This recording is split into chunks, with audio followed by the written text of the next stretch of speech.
Question number 22, in which country has India recently launched operation Sagar Bandhu? Option C right हो जाएगा, Sri Lanka. Full solution, Bharat ने अपने पड़ोसी देश श्रीलंका में आए चक्रवात डिटवाह साइक्लोन डिटवाह के कारण हुई भारी तबाही, बाढ़, भूस्खलन के बाद मानव सहायता प्रदान करने के लिए ऑपरेशन सागर बंधु शुरू किया। इस मिशन के तहत भारतीय नौसेना के जहाज़ों आईएनएस विक्रांत और आईएनएस उदयगिरि ने कोलंबो पहुंचकर राहत और चिकित्सा सामग्री श्रीलंका सरकार को सौंपी। यह भारत की नेबरहुड फर्स्ट और सागर नीति का हिस्सा है। Question number 23, under article 262 of the Indian Constitution which of the following interpretations most accurately reflects Parliament's authority regarding inter state water disputes?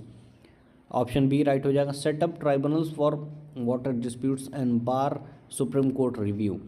भारतीय संविधान का अनुच्छेद 262 संसद को अंतर्राज्यीय नदियों या नदी घाटियों को के पानी के उपयोग, वितरण और नियंत्रण से संबंधित विवादों के न्याय निर्वहन के लिए कानून बनाने की शक्ति देता है। इस अनुच्छेद की सबसे महत्वपूर्ण विशेषता यह है कि संसद कानून के माध्यम से यह प्रावधान कर सकती है, न कि उच्चतम न्यायालय, सुप्रीम कोर्ट और न ही अन्य कोई न्यायालय इस विवाद के संबंध में अपने अधिकार क्षेत्र का प्रयोग करेगा। इस शक्ति का उपयोग करके संसद ने अंतर्राज्यीय जल विवाद अधिनियम 1956, जिसके तहत जल विवाद न्यायालय ट्रिब्यूनल्स स्थापित किए जाते हैं। Question number 24, the term swaravali refers to what in the context of Indian classical music?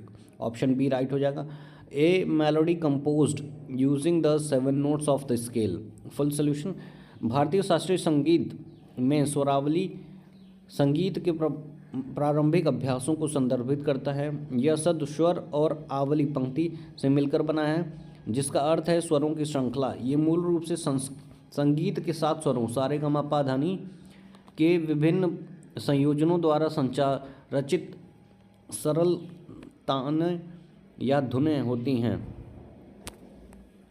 Question number 25, VO Chidambaram Pillai also known as Kappalottiya Tamizin was the pioneer of Swadeshi movement who started which enterprises?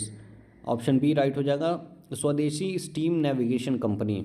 Full solution, V O Chidambaram Pillai एक महान भारतीय स्वतंत्रता सेनानी थे। उन्होंने 1906 में British नौवहन के एकाधिकार को चुनौती देने के लिए स्वदेशी स्टीम नेविगेशन कंपनी की स्थापना की।